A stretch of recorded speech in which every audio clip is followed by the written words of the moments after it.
Hello everyone and welcome back to another video. In this video I'll be making a guide on a brand new mod for Forge 1.19.2 which is Reign of Nether RTS in Minecraft, which is a slightly like a tower defense game and it is very cool, so let's get right into it. So before you start playing the mod, it's important to note that there's a specific Worldgen data pack for this mod. Down in the description, I have linked the mod to the CurseForge website here. If you click it, you'll go to the mod description here, and you would like to scroll down all the way to Worldgen Data Pack. Here, you would like to click this link here to download the specific data pack Worldgen so that your world will be suitable for this mod.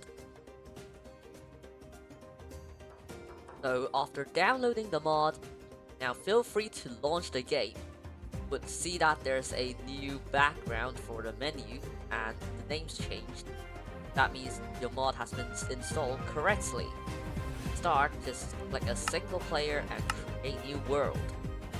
Now here you can just do all your normal stuff, but remember to go to data pack and open pack folder. Now you want to paste in the Worldgen data pack you have just downloaded here. You can keep it as a zip and just put it in here. Now close that and add it to your selected data packs and click done. Wait for a little bit. Okay, also turn on cheats so in case anything goes wrong you can change it back and you can just give it a name.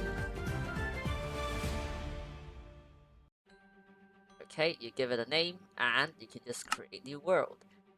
It says experimental features, you just have to click yes and your world will be made. So now that your world is made, you can, they'll say in chat, give you some tips. So there are some tips for the server operator where you can activate or disable some settings here. You can look in the website for more details. For just a normal game, all you need to know is that when you press F12, you'll turn yourself into a spectator account, and then you will join a game and you can start playing the game. If you are using Windows, and you may not have the function lock, you may need to press FN or function together with the F12 key to start.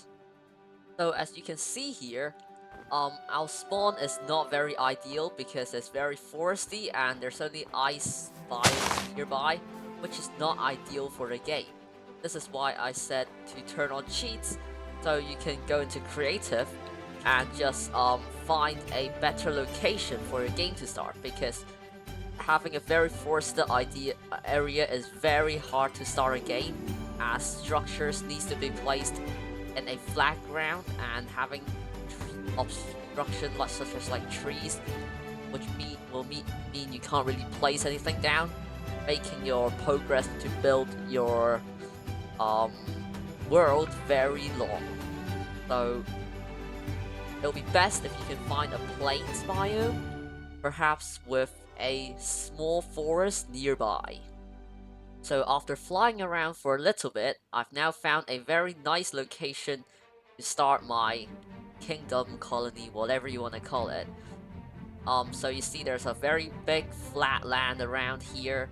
We have forest around here, which allows the villagers or your troops or your citizens to get supplies from the woods. We have loads of ore pile along the surface here, which also allows your colony to mine stuff. These very flat area together with the ores on the surface is from the data pack. I've asked to add it in at the start, which will like add these ore pockets on the top. Quick note is that any beach biome, such as like this big sandy area, will have a lot more ores compared to the grassy plains area. So a good area for your kingdom to start is a flat area with a forest and perhaps some beach with a lot of ores beside it, and that's a very good location to start your world in. And to start, we just press F12 and there we go. It'll give you a quick load in and there you go. So after starting this third person view, it's time to learn some controls on how you move your screen around. You will see that your mouse has turned into a little triangle, and if you go to the right, your camera will move right. So if you stick to the side there, you will push the camera, and same to the left, top and bottom. You can also press Alt, which will turn your mouse triangle into a finger, and if you left click and drag, you can also move your screen like that. If you press Alt and use your scroll wheel, zoom in and zoom out. And if you keep pressing Alt and then hold down right click, you can rotate your camera.